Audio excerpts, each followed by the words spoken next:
I used the fuel nailer framing with some engineered lumber, and it worked just as well as a pneumatic gun. I was impressed. With the Milwaukee nailer, I've noticed the power is significant. It penetrates the engineered lumber great, not having to come back through and hammer it down, one shot and done. I did some half-inch sheeting on some LSL and I had no problem driving them. Even when I sped up my nailing, I had no problem keeping consistency. Efficiency is the name of the game, and I think the fuel nailer, having the bump fire mode is a huge help. As a framer, we're shooting racks upon racks upon racks of nails, and I'm not having jams, I'm not dealing with that issue. The Milwaukee is the fastest cordless nailer I've used. You can simply just slap a battery on and just blast away.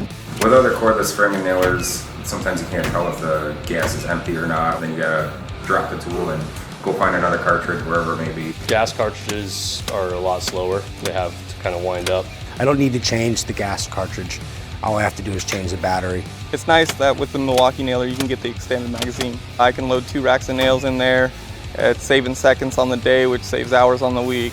I think the Milwaukee fuel nailer is engineered for professionals. The quality of the gun, it's made for a job site. It was the first one that I really felt could actually compete with a pneumatic nailer. That was really exciting to see. The adjustability of the depth, the power, the bump fire definitely makes me more efficient. I like everything about it. I think Milwaukee's nailed all the really important parts about a product like that.